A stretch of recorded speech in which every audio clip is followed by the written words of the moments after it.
Pandemi COVID-19 merambah ke dunia pendidikan di Indonesia, khususnya di Kota Sampit,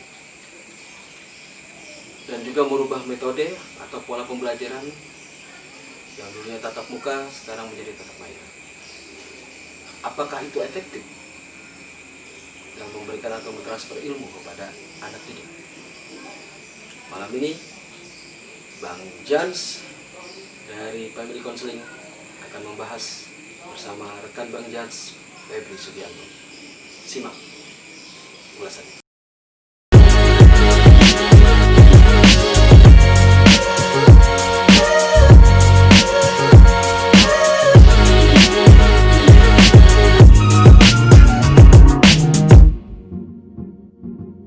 Nah, ini tadi sudah kita buka ya dengan pembahasan tadi bahwa COVID-19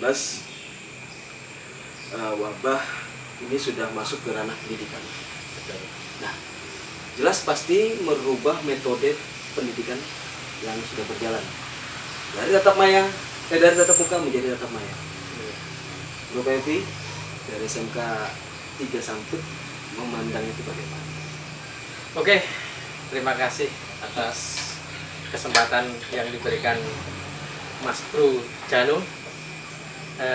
Di sini kami sebagai pendidik memang harus beradaptasi dengan kebiasaan lama yang dulu kita memakai tatap muka, ketemu sama siswa, guru, pembelajaran seperti biasa. Namun dengan adanya wabah COVID-19 ini kita akan dibedakan dari metode dengan tujuan yang sama, ya, target yang sama, namun proses metodenya yang berbeda, yaitu memakai daring atau online. Jadi siswa bisa belajar di rumah, guru juga bisa di sekolah maupun berada di rumah.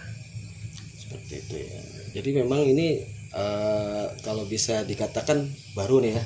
Baru mengalami seperti ini. Saya mengajar sudah 15 tahun kurang lebih. Ya.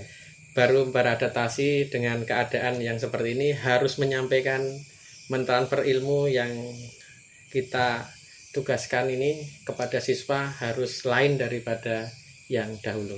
Oh ya, oke. Ini kalau kita kan bicara luas nih, kalau wabah ini merembah kepada Indonesia ya, untuk pendidikan di Indonesia sendiri. Tapi kita bicara lingkup kecil, yaitu Kota Sampit. Kota Sampit ya. Tenaga pendidik di Kota Sampit Tenaga dalam menghadapi metode yang berubah akibat pandemi COVID-19 ini, kira-kira kemampuan guru-guru kita bagaimana?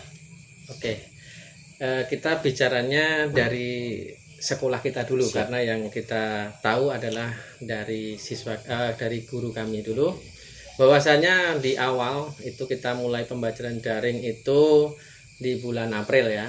April kita sudah mulai penugasan untuk kelas 10, kelas 11 memakai metode daring. Namun saya evaluasi memang kurang efektif ya, karena di situ masih kita dalam keadaan tanggap darurat. Nah, itu di situ kita masih kita masih berupaya memaksimalkan, namun ya kendalanya banyak dari siswa yang kemungkinan beraneka ragam. Ada yang dari keluarga yang menengah ke bawah, ada yang normal, ada yang kelas atas. Jadi kita harus mempadukan dari siswa. Kemudian dari guru sama. Jadi guru ini ada rata-rata yang masih guru muda, guru yang sudah usianya di atas 40. Nah, ini harus kita kemas secara sama dengan tujuan yang sama. Gitu. Jadi di SMK 3 pembelajaran kita evaluasi yang semester 2 kemarin memang tidak efektif ya. Dalam arti ada beberapa yang bisa jalan, ada beberapa yang tidak jalan. Kita ganti metode yang awalnya dari grup WA atau WhatsApp, kita alihkan ke Zoom, kita alihkan kembali ke aplikasi Edmudo. Namun karena itu tadi kita belum terbiasa dengan keadaan seperti itu, jadi kita ya istilahnya nggak punya target gitu lah. Ya, seperti itu untuk bisa menyampaikan. Nah, Jadi kalau memang selama ini kan kita kan baru terkejut nih ya. Betul. Memang kalau kita bicara pandemi, siapa sih yang mau minta adanya pandemi atau wabah ya. Tapi kita harus siap tidak siap gitu. Nah, kalau berdasarkan pengalaman saya kan juga di salah satu SMK swasta di Kota Sampit. Iya. Metode tatap muka saja untuk transfer ilmu guru kepada siswa sangat kesulitan, Ya, belum maksimal. belum maksimal. Bagaimana nih kalau kita harus menggunakan tatap maya? Iya, sama juga kami jadi di sekolah yang negeri ya. Iya. Itu tidak jauh beda dengan yang di swasta yang Brother Yanu Iya. saksikan di Siap, brother. SMK yang swasta tadi. Sama aja ya. Dalam arti sama itu kita tatap muka saja tidak maksimal, dalam arti hasil yang kita output yang kita hasilkan tidak maksimal. Nah, ini kita belum tahu dengan adanya pembelajaran yang online ini apakah kita akan berhasil sesuai dengan tujuan kurikulum ataupun tidak. Kami nanti evaluasi 3 bulan ke depan, karena menurut informasi dari Dinas Pendidikan Provinsi, kita dalam waktu 3 bulan pembelajaran 2020-2021 ini 3 bulan pertama dari bulan Juli, Agustus, September kita memakai daring. Ada siswa harus ada umpan balik kepada guru. Nah, ini kita belum tahu bagaimana umpan balik yang diserap anak kepada guru. Jadi nanti hasil kita tunggu bulan September Karena ini 3 bulan ya, cukup lama sekali nih brother. lama. Ya.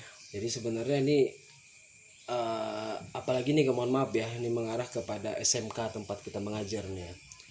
Kalau saya pribadi menganggap bahwa untuk memang mau tidak mau, suka tidak suka harus mengikuti aturan pemerintah menggunakan daring. Betul. Kan, tetapi kalau digunakan dengan tatap maya untuk SMK ini efektif pun tidak? Kalau saya sih tidak. Entah Mbak Brother nih. Oke. Jadi kita masih hipotesa ya. Iya. Ya, kesimpulan awal. Iya. Jadi sukses atau tidaknya baru kesimpulan awal.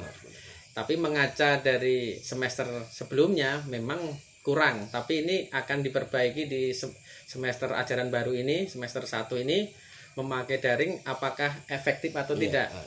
Saya kira kalau dengan SMK yang kejuruan, yang notabene siswa ini harus belajar dengan praktek secara langsung dan kita diganti atau diubah menjadi metode daring, itu saya kira tidak akan maksimal ya, dalam arti yang mata pelajaran yang keahlian atau produktif, bahkan pelajaran saya ya, karena saya mengampu olahraga, dan olahraga itu psikomotornya yang terpenting ya, dalam hal ini kita banyak praktek di lapangan.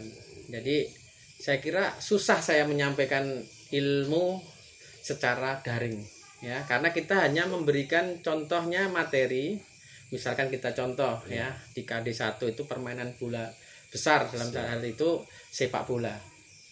Kita hanya memberikan materi, sepak bola, passing itu dengan kaki bagian dalam dipraktekkan. Nah, kita hanya memberikan materi seperti itu. Bisa dengan aja kita dengan video, dengan menonton YouTube. Namun untuk pengawasan itu kita tidak ada. Jadi saya kira agak pesimis lah untuk kesuksesan itu. Apalagi yang di kejuruan, kita contoh lah di kelas 11, karena kelas 11 ini anak-anak biasanya mau prakarin atau PKL, jadi kerja lapangan. Kita ambil contoh jurusan TPSM atau teknik sepeda motor. Dengan penyampaian secara daring seperti itu, nggak mungkin kita nyuruh anak praktek di rumah secara maksimal.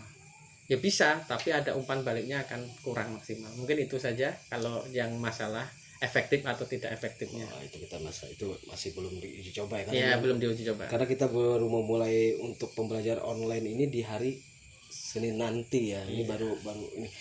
Tapi memang kita harus membaca situasi dulu ya, memang. Betul. Karena kita ini berada di sekolah yang mengedepankan keahlian, Iya. ya, skill dan Skill. skill dan keahlian. Jadi memang harus, ya kalau saya sih, makanya tadi saya setuju brother dengan apa yang disampaikan tadi. Memang saya juga kurang setuju kalau memang kejuruan harus terus menerus menggunakan daring.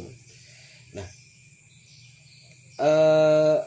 kalau memang harus sampai 3 bulan ke depan kita menggunakan daring, ini harus kita menggunakan daring. Brother sudah berpikir bahwa nanti ke depan ini kita nih SMK akan seperti apa? Kalau SMA sih bisa ditebak ya, karena mereka sekarang gini. Kalau SMA mungkin lebih pada apa ya? Kalau saya itu menganggap kalau SMA lebih pada pembelajaran yang tidak ada kejuruan di situ. Sehingga kalau dia pakai daring pun Tidak masalah. tidak masalah. Ini kalau kita ya, ini mohon maaf ya kalau misalnya nanti di luar-luar mendengar melihat video ini menganggap itu, kalau kami sih menganggap SMA tidak masalah. Yang jadi masalah adalah SMK. Kalau 3 bulan ke depan masih menggunakan daring, brother sudah bisa memikir nggak bahwa nanti SMK seperti apa? Oke. Ya kita dilema ya Mas Yana. Karena salah satu sisi memang kita secara apa ya, hati yang paling dalam ini kayak nggak mungkin gitu. Tapi kita harus juga kita pakai aturan protokol kesehatan ya. Kita ada gugus tugas ya, yang intinya kita kalau di Kabupaten Kotim ini ketuanya adalah atau yang memimpin gugus tugas adalah Bupati kita Bapak Sofyan Hadi ya. Jadi itu instruksi bahwasanya sekolah yang dalam wilayah zona merah belajar di rumah. Jadi nggak mungkin kita akan memaksa seperti itu untuk anak belajar di sekolah, karena kita nanti pasti timbul pro dan kontra dalam hal itu. Namun di salah satu sisi kita harus mengejar materi ya. Dalam itu harus mengejar target kurikulum, yaitu menyampaikan materi kepada anak bahwasanya di SMK ini banyak yang menggunakan praktek. Jadi kita sangat dilema. Dalam salah satu sisi harus taat kepada pimpinan, salah satu kita, kemudian yang berikutnya adalah dalam hal penyampaian materi atau target tadi ya. Bisa dikatakan kalau 3 bulan ini kita bertahan, dan mungkin kita ambil sisi buruknya ya, kita lanjut sampai bulan Desember atau 1 semester ini, ya mungkin kualitas pendidikan di SMK akan menurun dibanding tahun-tahun yang lalu. Tapi brother pernah mendengar gak bahwa mungkin kita ada namanya MKKS ya, untuk itu pernah nggak ada sentilan-sentilan dari kepala sekolah yang membawahi SMK untuk bisa memberikan atau menyampaikan itu kepada petinggi-petinggi kita di pendidikan, dinas pendidikan sendiri atau bagaimana? Iya, gimana ya, jadi memang kita sudah mengusulkan dari guru-guru ditampung kepala sekolah ditampung di musyawarah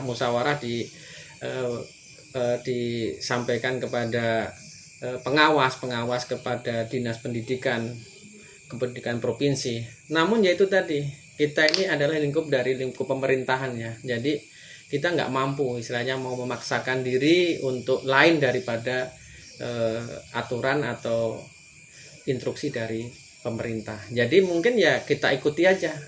Istilahnya orang pasrah, dalam arti pasrah itu ya ikuti aturan sebisanya, semaksimal mungkin. Yang penting materi sampai perkara nanti hasil ya kita evaluasi. Apapun resikonya. Apapun resikonya. Meskipun anak ini suatu ini beban loh. Iya, beban. Ini beban moral loh. Betul. Mungkin nanti ya kita harus siap dari komplain atau dari wali murid, kenapa ada masalah ini, anaknya tidak aktif, boros ya, karena pendidikan online ini ya siapa tahu kita beli paket data ya menggunakan jaringan internet. Jadi kita itu tiap hari sama dengan pendidikan biasa, cuman kita waktunya memang agak dipersempit, tidak ada full day, jadi kita sampai tengah hari ya, jadi jam 12 selesai. Namun dari pukul 7 sampai 12 itu hitung aja kalau memakai yang video conference misalkan. Siapa yang kuat di situ? Belum lagi sinyal. Kebetulan di SMK 3 ini rata-rata siswanya berada di pinggiran-pinggiran kota, yang mungkin ada beberapa ya, kita kira 30% saya tempat saya itu sinyalnya tidak bagus. Dan harus mencari tempat yang ada sinyal. Nah, ini kan menimbulkan mobilitas siswa. Benar. Ya, mungkin nanti ke tempat temannya dan bergerombol, kerumunan lagi. Kita nggak iso mantau di situ. Apalagi nanti dari sisi buruknya, kalau kumpul nanti ada ya biasa anak-anak SMK kalau kumpul kan ya nanti ke negatif semua. Itu di salah satu sisi. Kalau tidak kumpul ya itu tadi Mas, dia tidak bisa mengakses informasi, materi maupun tugas. Nah itu, jadi ini memang apa ya, kompleks sekali ya. Jadi masalah ini, namun ya pada ya karena keadaan tidak normal ya, kita harus mensiasati sebaik mungkin. Kita berusaha sebaik mungkin. Siap disalahkan. Kalau siap disalahkan, karena ini sifatnya kan wabah atau pandemi ya, yang datangnya kita nggak tahu, perginya tidak tahu. Ya kita berusaha untuk baik aja. Yang disalahkan kan pemegang kebijakan Mas. Ya kan. Kalau guru menyampaikan selesai itu kan tugasnya. Benar. Menyampaikan, memberi nilai, mengevaluasi kan sudah. Tapi masyarakat nggak mau tahu. Iya itu betul. Masyarakat nggak mau tahu karena saya diajar oleh contoh. Anak saya diajar oleh Brother Febri. Ya. Kok nilai, bisa ambil contoh, kok nilai anak saya ya begini ya, anak saya diajarkan nih oleh Brother Febri. Saya kan akan menuntut Brother Febri. Ya. Gimana konfliknya? Gimana ya? Masalahnya tidak hanya dari kami saja, dalam arti semua kena dampak dari pandemi ini. Intinya ya mungkin saya kira orang tua ada unsur kewajarannya. Dia tidak menuntut yang seperti itu, ada dapat ilmunya berapa, tapi dari orang tua itu nuntutnya itu biayanya itu terlalu mahal. Bukan masalah ilmu anak saya jadi pinter atau tidak pinter, tapi ini masalah biaya, pembengkakan biaya. Siapa tahu yang punya anak lebih dari 2, misalkan sekolah semua dari SD, SMP, SMK mungkin. Nah itu kalau metodenya pakai online kan berarti butuh jaringan, butuh HP atau laptop dari jumlah anak tersebut. Sedangkan orang tua pasti kerja. Nah, ini juga masalahnya ke masalah ranah sosial dan ekonomi juga. Nah, itu. Nah, jadi ini menarik nih. Kalau kita kalau saya berpikir kemarin tuh berpikir kayak gini. Kalau ini harus menggunakan daring, betul. Berarti biaya sekolah murah dong. Kita guru ya, kita tanya. Biaya sekolah murah dong. Tapi kalau kata Brother tadi, biaya membengkak. Dari sisi mananya? Ya, oke. Nah, membengkaknya itu karena kita tuh berbasis tugas ya Mas. Anak ini guru-guru banyak yang memberikan tugas. Nggak mungkin dong kita tugasnya cuman tugas dari tatap muka. Pasti nanti ada yang namanya tugas portofolio. Ada tugas lembar kerja. Nah, itu kan butuh printer, ataupun bisa ke tempat untuk nyetak, kan butuh biaya. Dan itu bukan hanya satu guru untuk tugasnya saja ya, itu satu. Yang kedua masalah jaringan tadi, paket data tadi. Nah itu kalau dari segi jaringan, nah kalau setiap hari pakai daring terus, misalkan Zoom meeting, nah itu berapa jumlah? Tapi nggak disubsidi. Katanya informasi kan ada disubsidi nih. Ya, di informasi memang kita sering baca ya di mana surat kabar, karena dana BOS bisa untuk membantu guru dan membantu siswa. Tapi pun itu tidak mampu. Dalam hal ini hanya membantu saja, kalau mengcover tidak bisa.